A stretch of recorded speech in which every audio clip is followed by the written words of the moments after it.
in and see if we can find some fishermen. You can see the bayou is overflowing right here.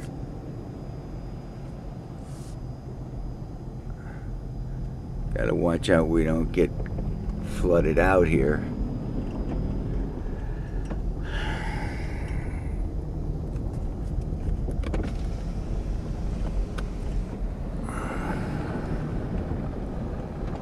Go here and see if we can find somebody to talk to.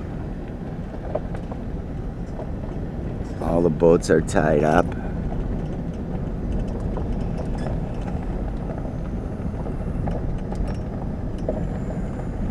Now the fishing boats with their nets. I guess they're for shrimping.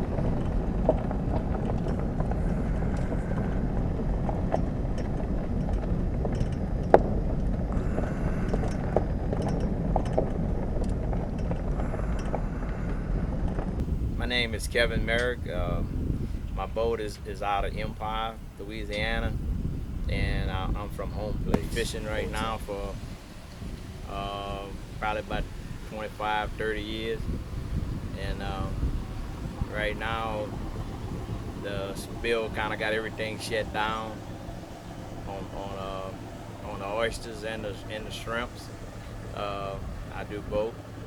I fish oysters for 10 years. Got my own oyster ground. I fish on the wild reef. I do a little trawling and other things. But right now, things got to shut down. And I mean, I try to put my boat on the spill. I signed a contract with BP to get my boat on the spill.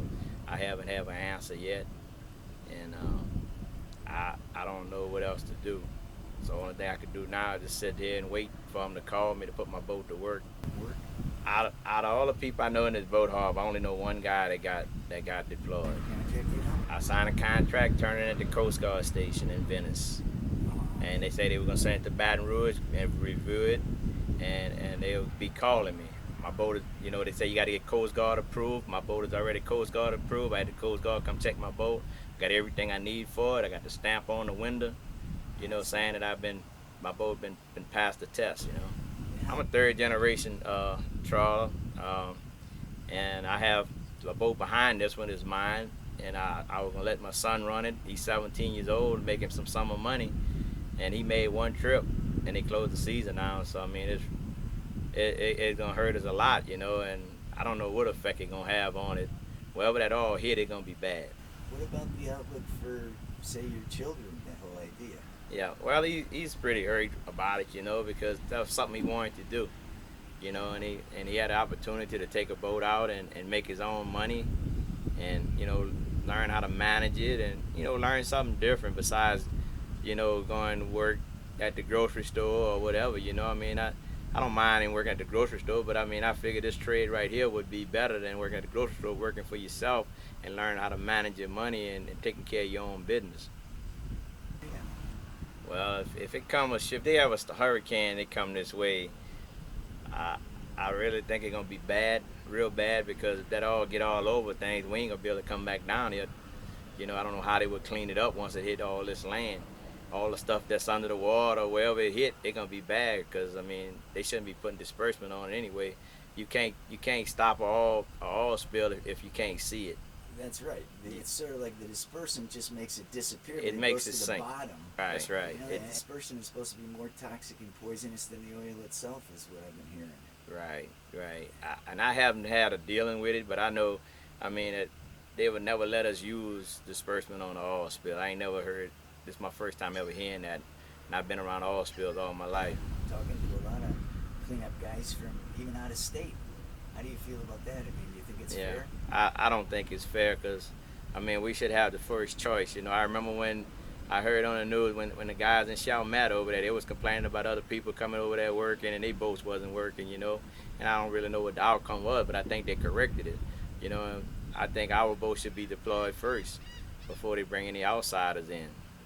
If you catch the beginning of the season, that's the best part of the season, and we done lost that. We make good money the first part of the season. As the season go on, it slacks up, but if you can catch the first part of the season, it's all right. And the way they got it now, everything is online on the internet when they open the season up. If they open up a new area, the ones that don't have a computer don't know. I had two of my friends. They went out and they opened the season, but they was in the wrong area. They got a ticket. They get a ticket. You know, where the wildlife and fishery should have told them. The wildlife and fishery watch them, put their nets down where they should have went stop them and say, hey, this area closed. Go work over here. Right. Don't let me catch you back right here. You know, but they didn't know because they don't have a computer. Yeah. You know, they don't have a computer. You know, but I don't know. That's kind of insult to injury to a group of people. $800 the first offense. And they say it ain't gonna be that bad, but a ticket is a ticket. It still goes on your record.